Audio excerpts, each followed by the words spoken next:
Hello everybody, Buddy with Midland, Texas. What we're looking at here is a map screen from Google Maps on my house. I want to show you here, this is the Home Depot store.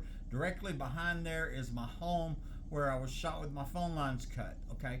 I want to show you my street here, Fair Circle. It's a dead-end cul-de-sac, okay? Nobody accidentally comes in here. And then even if you're coming down here on Mark Lane, it dead ends here to the wall at the Home Depot store. Over here is Midland Drive. If you were going to go from my house to Home Depot, basically you come out here, you go down Fairbanks, you go to Midland Drive, and then you come back here behind Home Depot. There's a little road right there.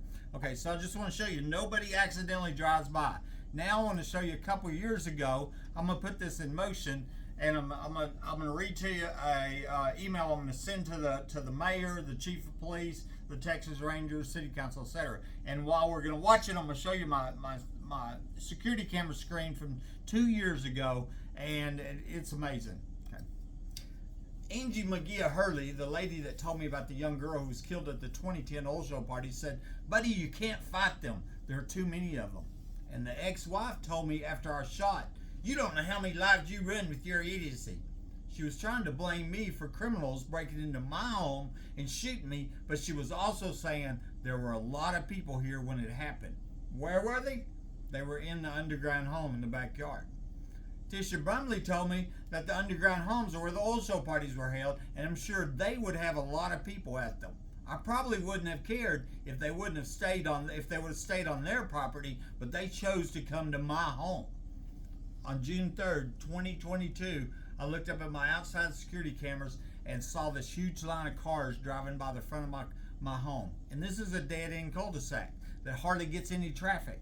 This went on for longer than 10 minutes. I named this video, "Is This Gang Stalking?" Today I got a message from a YouTube user named Tangled Dwebs. Said, "This is wild. Sorry you're going through this," And I do get a lot of nice, kind people, I said, "Thank you. I could never imagine this would be allowed to happen to somebody just because they reported crimes to the police. Besides being shot with my phone lines cut, I've had people break into my home every day, stealing services from me while threatening my life. I've had horrific lies spread about me to millions of people, calling me crazy when I was the crippled crime victim telling the truth. I found proof that doctors faked x-rays and crippled me on purpose, but no arrest and no news stories.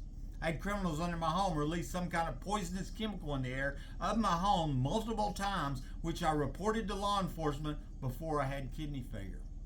I had an extortion attempt made against me where the ex-wife told me in so many words that if I didn't pay her, then she's going to tell everybody I was crazy. I didn't pay, and that's exactly what she did in court with her lifelong friend, Detective Rosie Rodriguez. I documented 10 people saying that 13-year-old Haley Dunn was killed in Odessa with who, where, and how. It was ignored. I documented multiple people saying there were underground homes here with many details, and found a map showing that one of them is in the backyard, and that's been ignored too. I've documented homeowners all over the country reporting people in the attic since I was shot with burglar alarms going off in my attic, and that was ignored. I figured out that my late dad lied about what happened when my mom died, and I reported it to the police, which was ignored. I got a lifetime protective order when I hadn't seen or talked to the ex-wife in a year and a half, and she lived over 100 miles away in Lubbock. I've had many death threats, with one guy telling me that they have access to my residence at all times. Nobody will believe my story, and that I'll be silenced. Not if, but when.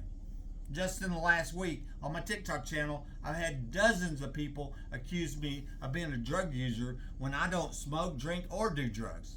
And the most hurtful thing of all, I've had friends and family turn their back on me while these crimes have gone on. Many of them, I'm sure, know something, yet they won't admit it. And many more. It's really is a sad deal here that's going on. I think an embarrassment for Midland, for Texas, and actually law enforcement. I think that the bad cops endanger the lives of the good cops, and give them a bad name. And I don't know how many people where I have to explain to them. I'm a lifelong supporter of the police. I always have been. I've never had a felony. And I've been so amazed here after I reported crimes to the police. this has happened to me. I'm still reporting. Even this email today is reporting crimes to the police, is what I'm doing, to the mayor and to the city council and the Texas Rangers. And I'm like, do something. How much evidence is enough evidence? You know, I mean, it's crazy what's going on here. And that's the other thing. I'm the first to admit that this is a crazy story. And it is. I mean, that's all there is to it. And, you know, people shooting you from under your home, people getting in with your burglar alarms going off in the attic, secret police, doctors faking x-rays. This story is crazy. And thank God I have all this evidence. Because just think, if I had to explain this to people and I didn't have the evidence, you know, then they definitely would call me crazy. Of course, what's happened here, they purposely call me crazy to cover up the crimes and murders. I was seeing it. I still seeing it. You can't imagine the number of people on my TikTok right now that's calling me crazy, calling me a drug user, etc. You know, and here I'm showing evidence. You know, 50 other homeowners. How much is enough? What do you need? 60, 70, 80, 100? I mean, how stupid can you be? I mean, that's really the truth. I mean, you know, and what they're doing is playing stupid. You know, that's really what they're doing. They're playing stupid out here, and looking the other way, allowing the crimes, and what they want me to do is move from my home. You know, why do they want me to move? Because there's an underground home in the backyard where they're having parties. This home's connected to multiple murders, crimes. You know, I was told there was pizza parties going on out back. I'm sure them people, they don't, you know, they want to terrorize me out of my home, right? And so I can't count the number of people. Why don't you move? Why don't you move? Why don't you move? And while I got people breaking my home, the police allowing it, and what that's called is a violation of the Hobbs Act. It's against federal law to terrorize a property owner into selling their property. And the truth is, you know, I mean, it could be your property, right? And I mean, it could be your home, and they want your home, but they don't want to buy it, you know, because they could buy it from me. I said, hey, I'll sell it.